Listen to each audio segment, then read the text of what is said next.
Allahu Akbar.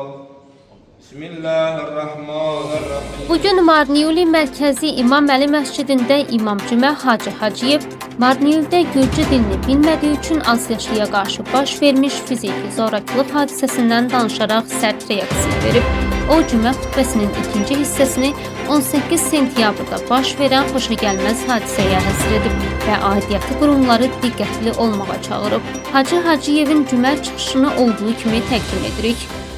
Etnik ve dini zəmində olan qarşıdurmalar Gürcistan qanunvericiliyinə zid bir məsələdir. Yəni Gürcistan qanunvericiliyinə zid hərəkətdir. Etnik və dini zəmində qarşıdurma əgər yaranırsa, bu qanunvericiliyə zid bir məsələdir. Bu məsələ həm ciddi bir məsələdir, həm də çox həssas məsələdir. Dövlət orqanları bu məsələyə ciddi şəkildə nəzarət etməlidirlər. Əgər bu hadisənin qarşısı ciddi şəkildə alınmasa, çox mənfi nəticələr verə bilər. Çünki biz baxırıq ki, tarixdə və yaxud regionda böyük fitnələr xırda bir şeylərdən başlayır. Əgər bu hadisənin qarşısı ciddi şəkildə alınmasa, bu hadisələr sonralar neçə illərdir bir yerdə yaşayan bir milləti bir-birinə düşmən səviyyəsinə gətirib çıxarır. Əgər qarşısı həqiqi mənada alınmasa. Bir millətin vətəndaşına qarşı edilən hörmətsizlik əslində bir xalqa qarşı olan hörmətsizlikdir. Yəni o şəxsə və ya başqa bir şəxsə gəlib o şəkildə hörmətsizlik eləmək əslində bir xalqa hörmətsizlik eləməkdir. Gürcistan bizim vətənimizdir və biz bu ölkənin vətəndaşlarıyıq. Heç bir kəsin haqqı yoxdur bizi ikinci kategoriyalı vətəndaş kimi təqdim etməsin. Bizim Gürcistanda, Orçalıda, Qafqazda tariximiz 3000 ilə dayanır. Yəni heç kim bizə deyə bilməz ki, siz öz vətəninizə gedin, burası sizin vətəniniz deyil.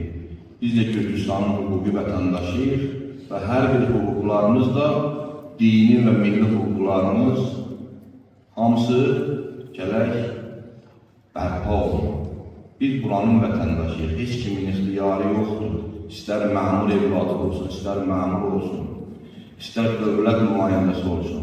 Bizə ikinci vətəndaş gözündə baxmağa nə qanuni ixtiyarı var, nə mənəvi, nə hüquqi heç bir haqqı yoxdur. Biz bu ölkənin vətəndaşlarıyıq və bizim xalqımız Gürcistanın müstəqilliyində müstəsna rol oynayan bir xalq olur və bugün bizim xalqımız bu ölkənin qanunlarına hörmət edir, həmən o gəlib təhqir elədiyi yerdə olan obyektə kimi obyektə milyonlarla bu hökumətə vergi ödürlər, həmən verginin nəticəsində hökumətdə əyləşən məmurlar aylıq alırlar.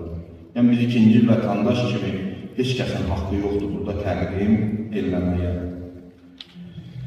Gürcü dili bizim vətənimizin rəsmi dilidir və bizim bu dili bilməyimiz zəruri və lazımlı bir məsələdir. Amma bir nəfərin dili bilməməsinə görə təhqir olunması və ya fiziki zorakılığa məruz qalması əslə qəbul edilməzdir. Gürcistan bizim vətənimizdir, Gürcü dilini bilmək zəruridir. Xoş adamın halına ki, nə gözəl bu dili bilir, evlatlarına öyrədir. Amma bir nəfərin bu dili bilməməyi mənası budur ki, o insan aşağılanmalıdır və təhqir olunmalıdır. Buna heç bir dövlət məmurunun və dövlət məmurunun oğlunun və heç bir kəsin haqqı yoxdur. Çünki vələqət kərəmlə bəni Adəm evladının kəraməti də gərək olmalıdır. Hərbi yoxdur, Gürcüdür, Azəridir, Qaradərlidir, Ağdərlidir. Bu bizim İslamın dinin məntiqidir. Hadisə zamanı bu işi görən şəxsin hüquq mühafizə və dövlət nümayəndələrinin gözü önündə qanuna tabi olmaması və mühafizə orqanlarının bu məsələyə ciddi yanaşmaması xalqımız arasında, xüsusilə də gənclər arasında ciddi narahatçılıqlara səbəb olur. Bu videoyu xatırı görürsünüz da, sanki günahkar bir müqavimət göstərir. Orada rayonun polisi, laçanliki, dövlət nümayəndələri, bu sanki bir təkəbbürcəsinə orada görürsən ki, tabi olmur və qışqırıq bağır salır. Bu xalqların arasında ciddi narazılığa səbəb olur və xüsusən gənclərin arasında. Biz bunun başqa bir şəxsin elədiyini görsüydük. Bizdən olan bir şəxsin elədiyini görsüydük ki, olur, başqa cürə rəftar edirlər, başqa cürə hərəkət edirlər. Sanki orada laçanlik, milisiya acildir və yaxud orada bələdiyyənin nümayəndələri və yaxud parlamentin deputatları. Elə bil ki, belə biz sadə bir dənə məsələn iş baş verir, əhəmiyyətsiz yanaşırdılar. Bunu da hamı gördü. Bu işi görən şəxsin işçili olması, onun gördüyü işə heç bir bəraət qazandırmır. Yəni belə çıxır ki, hər hansı bir vətəndaş içkili olduğu halda hansısa bir xoşa gəlməz işi görsə, heç bir məsuliyyət daşımır. Yəni buna içkili donu geyindirmək, içkili donu bəzəmək, yəni deməli belə şey ki, hər hansı bir vətəndaş əgər içkilidirsə, hansısa bir cinayəti törətsə, o məsuliyyəti cəlb olunmamalıdır. Yəni içki onun bəhanəsidir. Yəni içkiyi ona bəhanə eləmək olmaz. Necə ki, bəzi qanunlar var ki, içkili olduğun halda onu sənin üzərində icra edirlər. Məsələn, şofer ola bilməzsən içkili olanda.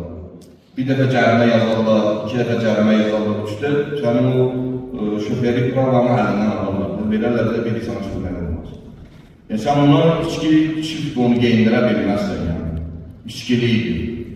İçkiliydi, səhv edir. İçkiliydi, məndən başqa bir içkiliydi, başqa bir bunu bilən misala deyirsən.